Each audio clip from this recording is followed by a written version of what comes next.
Je suis ravi effectivement de vous retrouver donc pour ces premiers résultats donc, des suivis concernant, bonjour à tous, concernant l'observatoire de la LGV. On l'a vu dans la table ronde précédente, la dimension réglementaire est forte, elle constitue également le cadre du travail pour l'observatoire. On connaît tous ces lettres ERC qu'on a évoquées tout à l'heure, éviter, réduire, compenser. C'est donc le cadre sur lequel s'est basé ces travaux et plus largement tous les travaux d'infrastructure. Jacques Regat, est-ce que vous pouvez nous redresser un petit peu le contexte de tout cela? Et je vous fais passer le micro. Et je crois que vous avez quelques slides à nous présenter. Oui.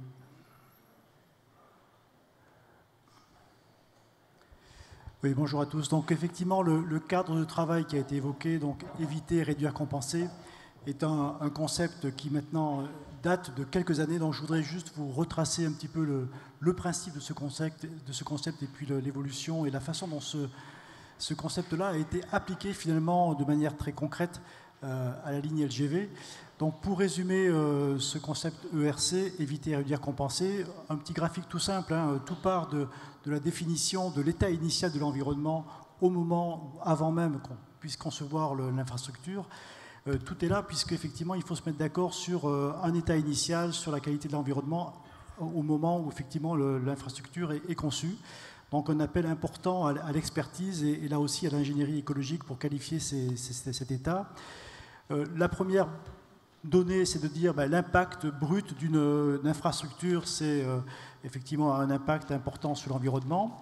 On essaye dans un premier temps de réduire cet impact en appliquant des mesures d'évitement dans la mesure du possible. Donc l'évitement pour la ligne LGV, on en parlera tout à l'heure, mais effectivement il y a eu un travail de conception qui a permis d'éviter certains impacts.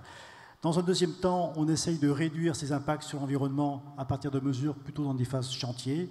Et puis enfin, lorsqu'on ne peut pas faire plus, on compense et on essaye de compenser parce que ça ne marche pas à tous les coups, mais en tous les cas, on essaye de compenser les atteintes à l'environnement par des mesures de compensation qui seront présentées. D'ailleurs, on voit sur votre slide que l'objectif, c'est au minimum de compenser, mais qu'on peut même envisager quelques gains. Voilà, donc la loi biodiversité, effectivement récente, préconise un gain de biodiversité dans la mesure du possible. Alors ça nous ramène 40 ans en arrière, ce concept d'évitement, de réduction et de compensation, une quarantaine d'années en arrière, parce que en fait, ça a pris naissance au moment des premières lois sur la protection de la nature en 1976, où le concept d'étude d'impact a été créé, et l'évitement, la réduction, la compensation apparaît dès 1976, pour l'ensemble des champs d'environnement, pas uniquement sur la biodiversité, mais je dirais pour l'ensemble des impacts d'un projet. Le droit européen communautaire est venu renforcer cette question dès les premières directives en matière d'évaluation des projets.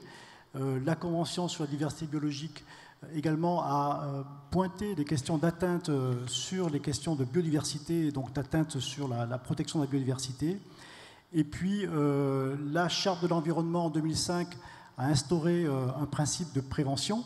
Les lois Grenelle, plus tard en 2010, sont venues également renforcer notamment la question de la continuité écologique. Et c'est important pour une infrastructure comme celle de la LGV de travailler sur les continuités écologiques lorsqu'on a un barreau au milieu d'un espace naturel.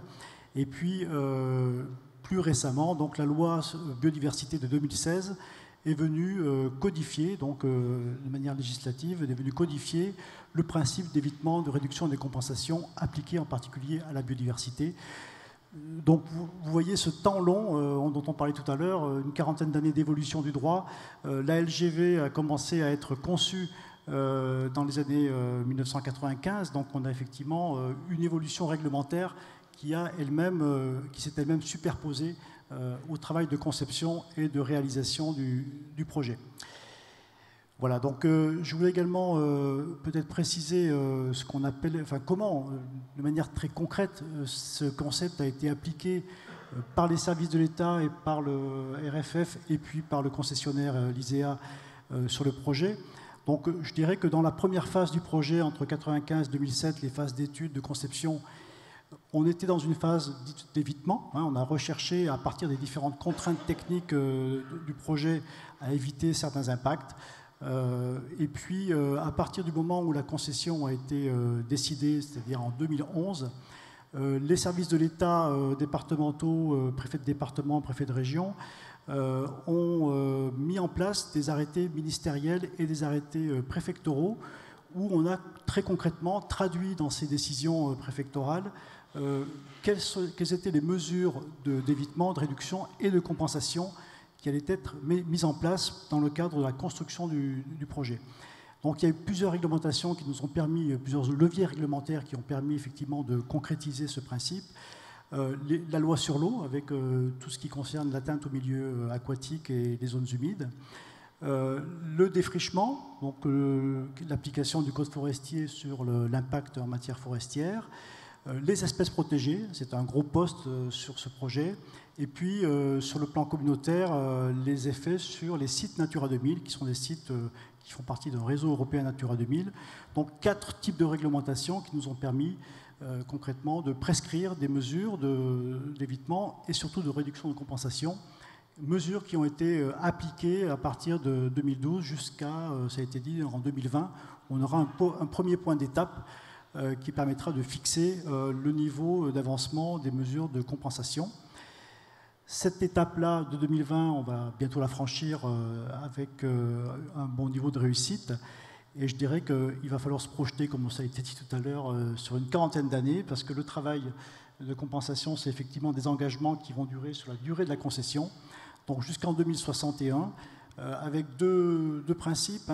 Il y a effectivement un grand principe, c'est la responsabilité, l'obligation de résultat du concessionnaire sur les mesures de compensation en particulier. Tout n'est pas connu en termes d'efficacité, des techniques qui seront mises en œuvre. Donc le concessionnaire va avoir en charge la gestion des mesures à long terme, l'évaluation de ces mesures, c'est l'objet de l'observatoire, et puis, si nécessaire, l'ajustement des mesures en fonction de l'efficacité et de la façon dont ça va se passer concrètement. Les services de l'État auront en charge le contrôle de l'effectivité et de l'efficacité du dispositif. Donc on a bien nécessité d'avoir en commun un outil d'évaluation sur l'efficacité, donc qui se traduit aujourd'hui par la mise en place de l'observatoire. Je rappelle, 3700 hectares, grosso modo, de mesures de compensation à destination des espèces, plus de 45 km de lignes de cours d'eau qui seront restaurés, et puis plus de 1000 hectares de surface reboisée. Donc il y a là une ampleur très conséquente qu'on n'a pas l'habitude de gérer sur d'autres projets. Donc il faut effectivement se doter de moyens d'observation et d'évaluation qui sont à la hauteur du projet. Ces 3700 hectares, ils sont à proximité directe de la ligne ou ils sont disséminés sur le territoire? Alors tout ce qui a été mis en place se trouve de préférence à proximité de la ligne. C'est un principe de la compensation. Il faut compenser à proximité du lieu d'impact. Il y a des cas de figure où effectivement on a dû s'éloigner du fuseau de manière à trouver des milieux favorables avec des taux de compensation parfois supérieurs à ce qui était prévu, mais on a globalement respecté le faisceau initial d'impact. Très bien. C'est bon pour le cadrage ERC? Écoutez, merci beaucoup, effectivement. Ça méritait d'être posé. On va rentrer tout de suite donc, avec vous trois dans la concrétisation sur le terrain, en commençant par vous, Amandine Orsini. Donc, vous êtes directrice du pôle de développement durable SNCF Réseau. Stéphane le disait tout à l'heure. Comment est-ce que ces mesures d'évitement ont été réalisées concrètement, sachant qu'on a vu que en fait, le projet de la ligne, au moment de sa négociation, est effectivement antérieur au fait qu'a été théorisée la démarche ERC. Comment est-ce que ça s'est finalement goupillé s'agissant de l'évitement qui existait quand même malgré tout d'ores et déjà à l'époque? Oui. Bonjour à tous. Donc pour rappeler un peu le rôle à l'époque de SNCF Réseau, enfin RFF à l'époque, nous avions les études de conception stade études préliminaires à gérer et comme actuellement... Non, je n'ai pas de... Comme vient d'être présenté, voilà. Ces principes d'évitement, de réduction, compensation, ils existaient déjà, voilà, puisque de toute façon, les études d'impact dataient de 1976, et donc ces principes-là étaient déjà mis en œuvre. Nous n'étions pas la première LGV, donc ces travaux-là, nous avions déjà pu les expérimenter, et donc un travail de concertation par le passage à des choix de fuseaux. Donc en fait, c'est un travail itératif avec des couloirs de passage de 1000 mètres, qu'on affine petit à petit, 500 mètres, 250 mètres. Au niveau des études, il faut bien se dire que pour aller de Tours à Bordeaux, il y avait plusieurs passages possibles, plusieurs options possibles, et c'est ces options-là qui ont été étudiées durant les années de débat public et études préliminaires phase amont de la déclaration d'utilité publique. L'objectif, c'était d'éviter quoi et quels sont les choix qui ont été retenus? Alors, dans ce type de travail, il y a bien sûr une analyse multicritère. Donc, l'environnement est un facteur qui est pris en compte comme un autre. Je ne parle pas de contraintes, je parle bien de facteurs. C'était déjà le cas à l'époque? Oui, c'était déjà le cas à l'époque. Oui, puisqu'en fait, un dialogue avait déjà été instauré parce qu'on avait des enjeux assez importants. Si on prend la question de la desserte du bassin Rochelet, la question s'était posée de faire un fuseau par ce passage-là. Et très rapidement, il a été totalement écarté du fait du marais Poitevin, qui est un enjeu environnemental majeur et donc totalement infranchissable, entre guillemets, d'un point de vue des critères que s'était fixé RFF à l'époque pour le choix de ce tracé.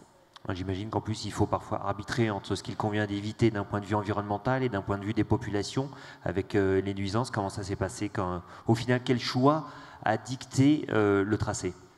Alors, c'est un choix, on va dire, je ne vais pas vous donner une règle de base, en fait. L'idée, c'est bien de s'adapter aussi à un territoire. Si on prend le cas des populations, la question s'était posée au niveau du passage à Poitiers, notamment, comme la création de gares nouvelles ou pas. Enfin, voilà, c'est toutes ces questions-là qui avaient été soulevées. À Poitiers, par exemple, c'était un choix entre des populations, des problématiques d'avifaune de plaine protégée. Voilà, donc c'est un choix, on va dire, déjà tricoté, même au niveau des études de déclaration d'utilité publique qui avaient été faites, avec des choix comme le jumelage avec l'ADIS pour essayer de réduire l'impact environnemental. Alors là, aujourd'hui, on est surtout réunis pour voir effectivement évaluer l'efficacité des mesures de compensation. Est-ce que vous avez évalué l'efficacité des mesures de réduction? Est-ce qu'il y a une étude qui a été faite? Alors, côté SNCF Réseau, comme l'a dit M. Quinet, oui, on a commencé à analyser ce qui avait pu être fait pour aussi nous engranger, on va dire, du retour d'expérience. Sur les mesures d'évitement, c'est un temps long et le travail de l'Observatoire permettra également de voir cet effet-là. SNCF Réseau a été acteur pour la définition de cet observatoire environnemental. On ne le voulait pas uniquement réglementaire, mais bien globalement sur une évaluation de l'efficacité des mesures mises en œuvre sur cette ligne à grande vitesse. Et donc, c'est tous ces travaux-là qui permettront aussi de voir si les choix qui ont été faits à certains moments permettent d'aller dans le sens de cet évitement voulu. Alors, juste pour finir avec vous, tout à l'heure, on a beaucoup parlé de temps long, de temps très long, on a fait des retours en arrière. Est-ce que vous pouvez nous repréciser un petit peu le calendrier, justement, de tout ce qui a eu attrait à l'évitement, aux mesures d'évitement? Alors, ça a été présenté tout à l'heure sur le calendrier du projet. Donc, en fait, les études amont de déclaration d'utilité publique, c'est là où c'est vrai que l'évitement est le plus fort, on va dire, en termes de champ des possibles, même si voilà, on est déjà dans l'évitement et la réduction et la compensation, même dans ces phases-là. Le travail qui après a été fait par le concessionnaire a permis d'affiner ce travail qui avait été enclenché par RFF à l'époque, dans un temps itératif, donc, et une reprise de façon, on va dire, cyclique de ces questions jusqu'à le choix de la solution finale. Très bien. Je vous propose maintenant de donner la parole à David Bécard, donc directeur développement durable de COSEA. Vous êtes donc le maître d'œuvre de la LGV, celui qui est concrètement a réalisé les travaux. De fait, vous étiez en charge des mesures de réduction, mais également de la mise en place des mesures de compensation. Comment est-ce que cela s'est concrétisé sur le terrain? Alors bonjour à tous. Donc oui, donc nous on a pris la suite de SNCF Réseau, RFF à l'époque, concernant donc les mesures, enfin la séquence éviter, réduire, compenser. Ce travail, en fait, il a commencé en juin 2011, donc avec la signature du contrat. En réalité, on avait anticipé notre présence sur le terrain depuis août 2010, puisque COSEA a commencé à mobiliser ses équipes à partir de ce moment-là. Et le travail préparatoire, il consistait à lancer des expertises complémentaires, donc bien ciblées sur certaines espèces, sur certains habitats, et également de monter les dossiers administratifs dont on a déjà parlé, ces dossiers administratifs étaient l'occasion de préciser les mesures de réduction qu'on allait mettre en œuvre durant le chantier. Donc ça a fait l'objet de propositions à travers un dossier administratif et ça a fait l'objet d'échanges avec les services de l'État et tout ça, ça a été figé dans le cadre des arrêtés d'autorisation ou de dérogation selon les cas du chantier. Alors c'est très difficile de vous donner l'ensemble de la liste des mesures de réduction d'impact qui ont été réalisées en phase chantier. J'en ai rappelé quelques-unes sur les 2 transparents qui vont suivre. Donc, il y a des mesures qui sont liées par exemple à l'adaptation des périodes d'intervention. Ces périodes, elles sont choisies donc, en fonction du cycle biologique des espèces. Il y a également des mesures de sauvegarde des espèces, c'est-à-dire avant toute intervention sur le terrain, on va faire des pêches de sauvetage. Alors ça concerne principalement les amphibiens et les poissons. On a également tout un système d'assainissement qui est mis en place, donc des bassins de décantation qui sont mis en place sur le chantier pour récupérer les eaux de ruissellement. Donc à l'échelle de la ligne, sur les 302 km, il y avait à peu près 1000 bassins qui étaient présents pour assurer cette fonction. On a également maintenu des corridors biologiques en phase chantier. Donc sur la slide que vous voyez apparaître à l'écran, c'est la coulée verte en fait qui sépare les 2 zones de chantier et qui correspond en fait à la traversée du cours d'eau, le franchissement du cours d'eau donc qui permet de maintenir un passage pour la faune durant toute la durée du chantier. Alors, on a également mis en place une filière de production de plants d'origine locale, c'est-à-dire que les 800 000 plants qui ont été mis en œuvre pour une fonction paysagère ou environnementale sur la ligne proviennent des espèces qui étaient déjà présentes en fait naturellement sur le tracé. On a également maintenu les continuités écologiques, cette fois pas pendant la durée du chantier, mais à long terme, c'est-à-dire qu'il y a 850 ouvrages qui jalonnent la ligne et qui permettent d'assurer une transparence pour la faune. Donc ça peut être de simples buses qui traversent le remblai de la LGV, mais également des viaducs qui peuvent aller jusqu'à plusieurs centaines de mètres d'ouverture pour enjamber des vallées. On a également fait un travail assez important sur les dérivations de cours d'eau. Donc les dérivations de cours d'eau, c'est une modification du tracé des cours d'eau. Et ici, on a fait bénéficier à ces projets des dernières technologies en matière de génie écologique. On avait également un certain nombre de protocoles spécifiques qui étaient mis en œuvre. Alors ici, on voit le Vison d'Europe, pour lequel on a déployer des efforts très particuliers. On aura l'occasion d'y revenir cet après-midi. Voilà, et dont on présentera la stratégie mise en place au niveau global cet après-midi. Et donc, toutes ces mesures de réduction, elles ont été mises en place par les équipes de COSEA, mais également en lien avec un partenariat qu'on avait avec les associations de protection de la nature. Et donc, c'est un bilan qu'on a pu faire en fin 2015 montre qu'on a dédié 72 000 jours d'intervention, qui sont des jours 100%, je dirais, dédiés à la mise en œuvre de ces mesures de réduction. Et ces 72 000 jours, évidemment, c'est des interventions principalement des équipes de COSEA, mais c'est également des interventions d'experts ou des associations de protection de la nature ou de bureaux d'études. Donc ça représente 5 000 jours qui ont été assurés par une centaine d'experts qui sont intervenus tout au long du chantier. Alors, ces mesures de réduction, elles sont vraiment très importantes, puisque le bilan qu'on a établi fin 2015 montre qu'on a poursuivi, alors à notre échelle, je dirais, les possibilités d'évitement qui existaient encore, puisqu'il y a 3% de l'emprise qu'on avait imaginé mobiliser pour le chantier qui a pu être évité finalement. Et on a également remis en état 16% donc, de cette emprise, c'est-à-dire qu'on retrouve sur ces 16% de surface, qui représente quand même 1000 hectares, un état naturel. Donc c'est 1000 hectares qui sont rendus d'une certaine manière à la nature.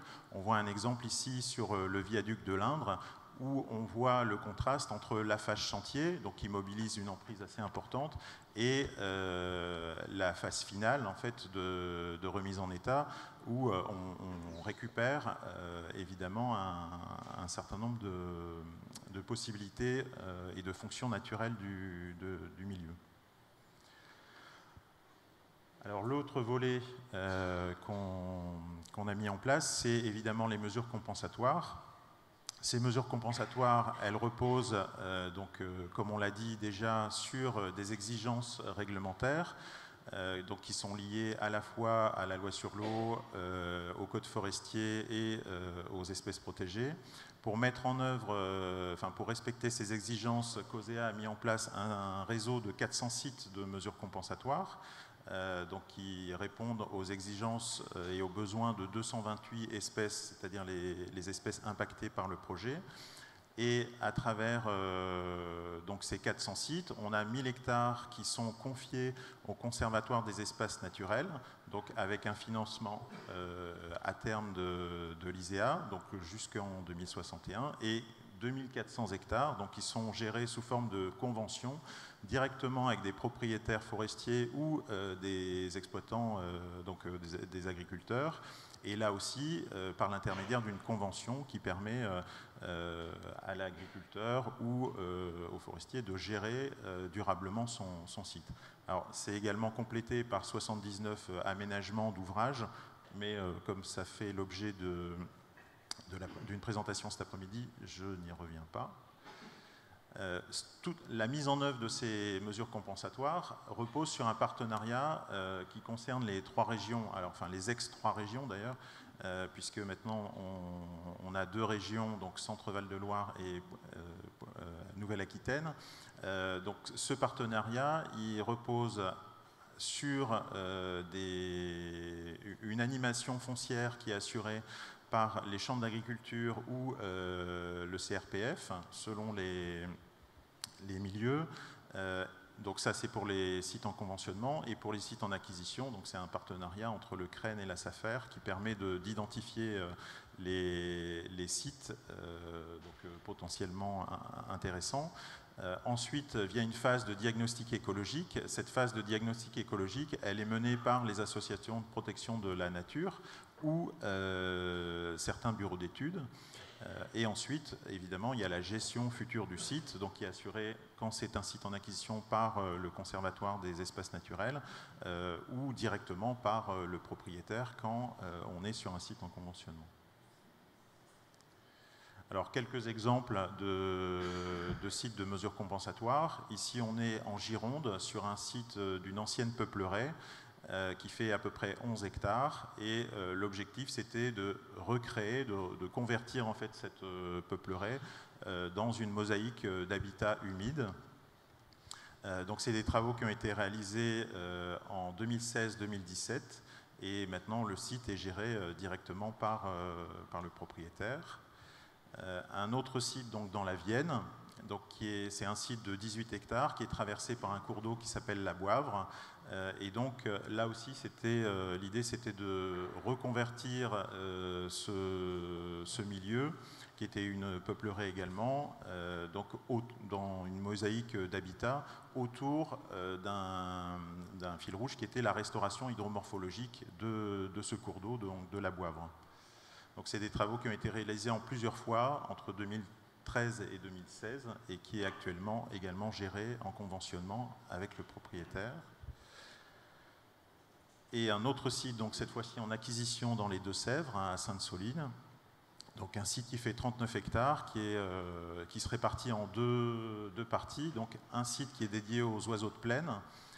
Donc c'est une reconversion de culture de maïs en prairie, et également une autre partie donc, qui est plutôt une zone humide. C'est des travaux qui ont été réalisés en 2011 et 2013.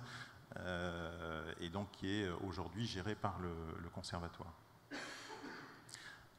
Alors pour vous donner une idée des 400 sites, du réseau de 400 sites de mesures compensatoires, vous prenez la surface et les linéaires de ces 3 sites, vous les multipliez par 50 et vous voyez à peu près l'image de ce que représente le réseau de mesures compensatoires, donc, qui a été mis en œuvre et géré actuellement par l'ISEA.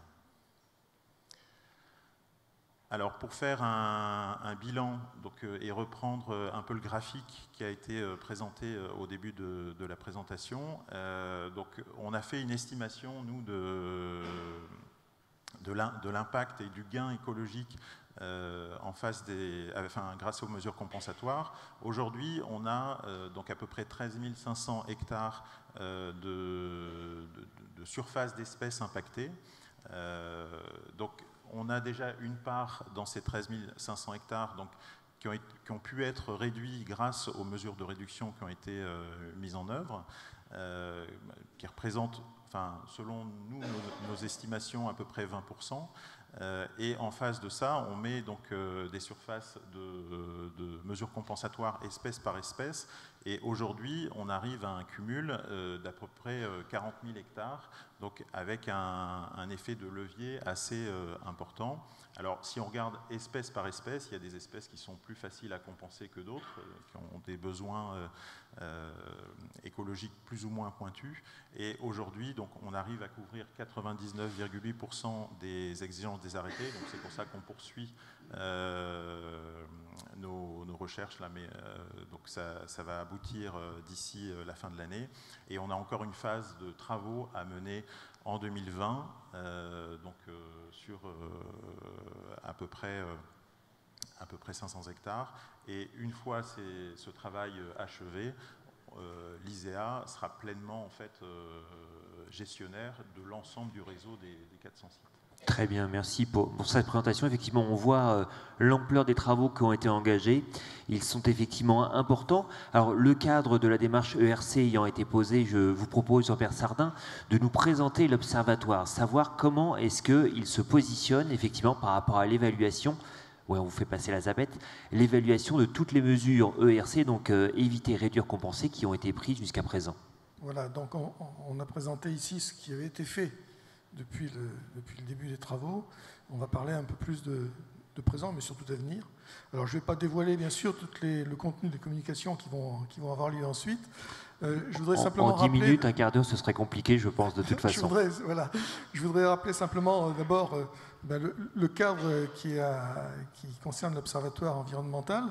Donc, cet observatoire est prévu dans le contrat de concession. Et il a plusieurs objectifs.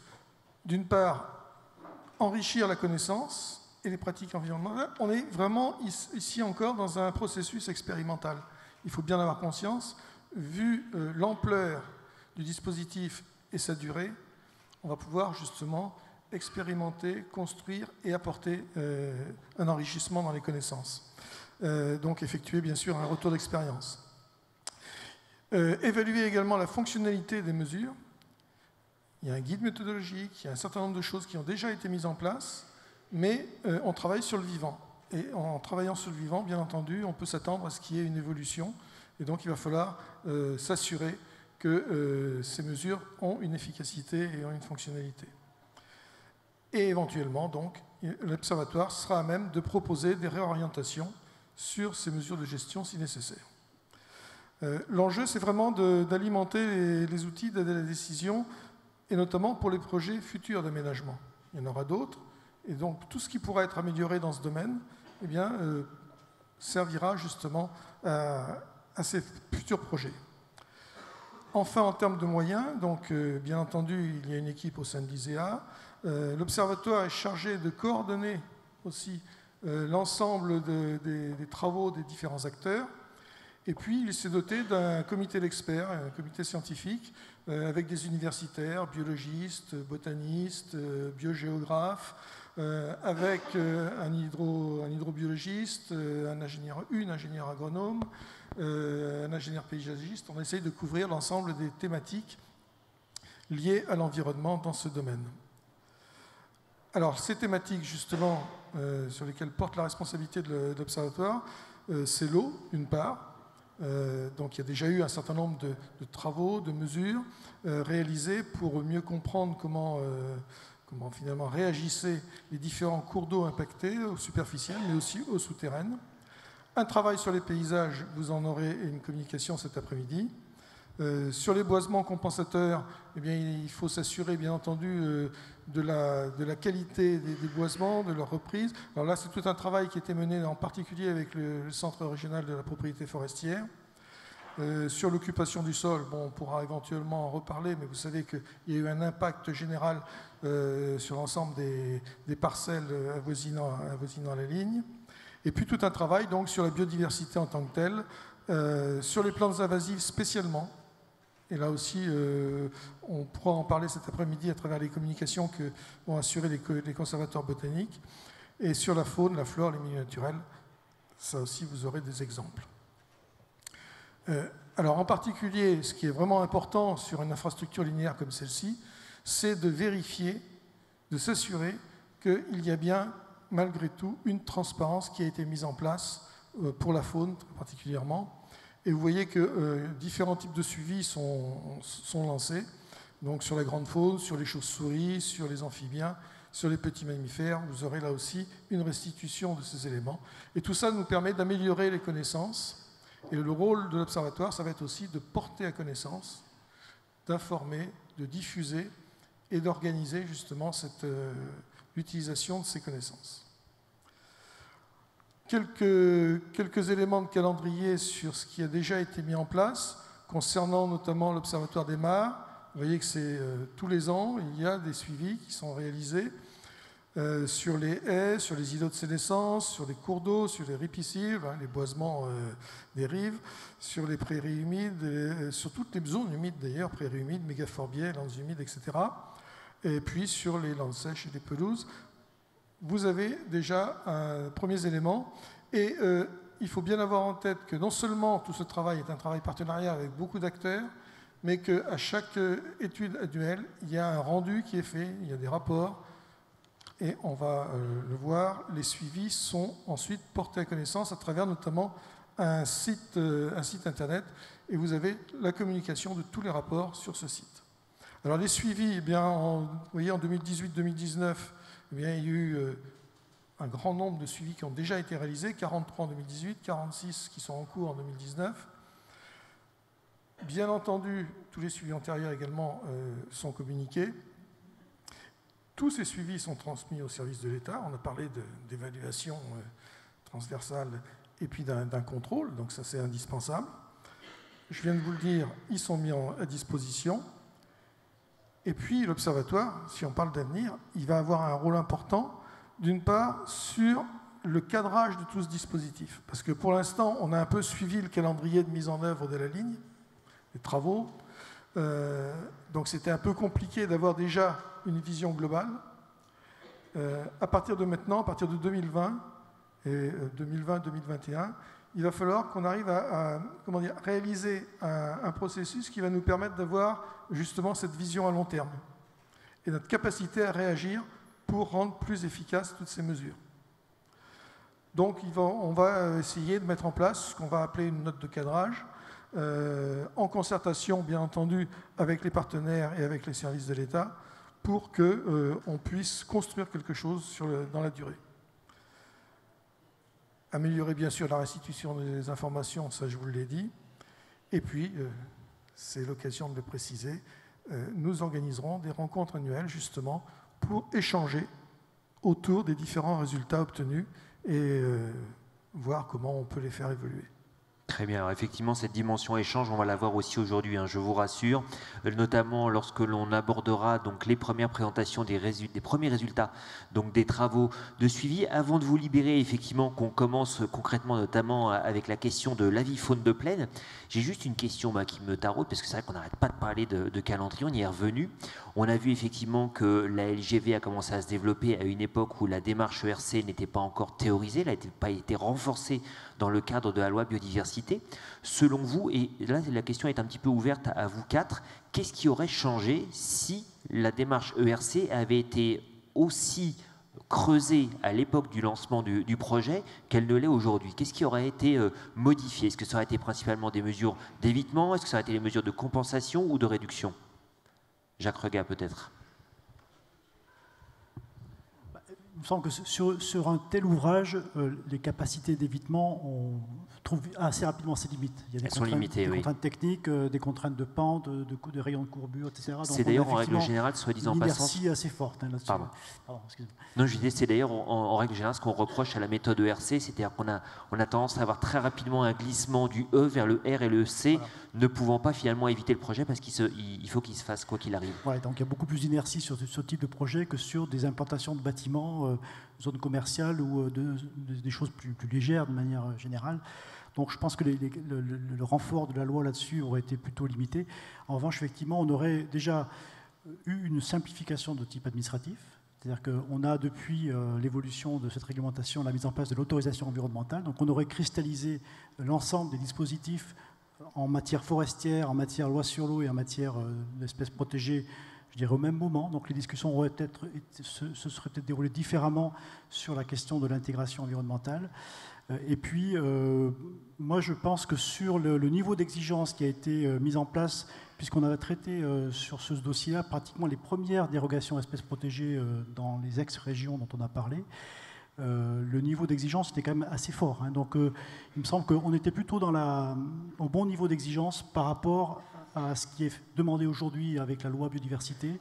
Donc on était sur un curseur plutôt en anticipation, je dirais, de cette évolution. D'accord, les ambitions étant effectivement été importantes, l'impact aurait finalement été limité. David Becca, vous partagez ce point de vue? Oui, je confirme tout à fait que l'instruction, enfin les dossiers administratifs et l'instruction du dossier s'étaient déjà inspirés de la séquence ERC, qui était dans les tuyaux à l'époque, mais même si elle n'avait pas été formalisée et qu'elle a été formalisée quelques années plus tard. Nous, ce qui a changé par rapport au démarrage du chantier, je pense que c'est vraiment ce qu'on a appris en partenariat avec les associations avec lesquelles on a travaillé. On a, notamment sur les mesures de réduction de chantier, on a beaucoup appris et on est rentré vraiment dans le détail. Parlez bien dans le micro, qu'on vous entende bien. On est vraiment rentré enfin, il y avait un certain savoir-faire des entreprises du groupement, mais je pense qu'on est rentré dans ces mesures de réduction dans un détail qui a vraiment, avec l'objectif vraiment de réduire les impacts espèce par espèce avec des cibles très précises. Et donc ça, je pense que ça a vraiment changé en termes de savoir-faire. Il y a eu un gain assez significatif sur ce point de vue-là. Amandine Lancini. Oui, peut-être pour compléter, c'est-à-dire qu'à l'époque, donc ces réglementations, notamment espèces protégées, elles n'existaient pas formellement encore au moment où nous travaillions et où la DUP a été donnée, mais il y avait eu une anticipation quand même qui avait été faite de façon assez conséquente, des investigations qui avaient été anticipées. Peut-être que la différence qu'il y aurait maintenant, c'est que ces investigations de terrain, on les fait déjà aux phases d'évitement qu'on ne faisait pas forcément, même si on en faisait, mais pas de façon aussi approfondie. La connaissance a beaucoup évolué, les méthodologies aussi d'évaluation d'impact, elles ont énormément évolué entre ces années-là et maintenant, du fait justement de ces projets qui ont permis aussi qu'on se pose des questions de conceptualisation de ce que c'est qu'un impact sur telle espèce ou telle autre, où on n'avait pas forcément la connaissance, et puis une reconnaissance aussi de ces enjeux-là, très clairement, et de leur importance dans la société. Donc la réglementation, elle a évolué, mais aussi les méthodes tout bêtement de conception, elles ont évolué avec ce projet. Et ça, c'est très clair que maintenant, on ne pourra plus faire un projet de la même manière, on va dire, dans les phases amont. Jean-Pierre Sardin, juste pour conclure ce tour de table. Oui, il a été dit tout à l'heure, effectivement, que sur une infrastructure linéaire comme celle-ci, la première partie évitée, il y a quand même des contraintes, vous avez raison. Mais je voudrais quand même rappeler quelque chose. Même si la séquence ERC n'était pas encore mise en œuvre tout à fait au début de la conception du projet, les échanges qui ont pu avoir lieu justement entre le porteur de projet et toutes les structures partenaires qui se sont construites autour de ça ont permis une chose, et ça concerne éviter et réduire. C'est le franchissement du relief. Dans les aménagements précédents, très souvent, on franchissait les vallées, par exemple, par des systèmes, des différents éléments de relief, par des systèmes de remblais et déblais. Et en termes de transparence, c'est pas terrible. Et là, les échanges qui ont pu avoir lieu ont permis justement d'augmenter de façon très significative la réalisation de viaducs. Et les viaducs sont beaucoup plus transparents que des remblais, inévitablement. Et là, il y a eu un impact important en termes à la fois d'éviter et de réduire. J'imagine aussi que ça a un impact financier qui est non négligeable. Passer un viaduc plutôt qu'un remblai, c'est pas le même prix. Sûrement, mais là je parle au nom notamment des associations, ce n'était pas le critère essentiel. Alors, je vous rassure, en tant que directeur publication d'Actu Environnement, je ne peux qu'abonder. Merci à vous tous donc, pour cette table ronde sur la démarche ERC et également sur la présentation de l'Observatoire. Je pense qu'on peut les remercier.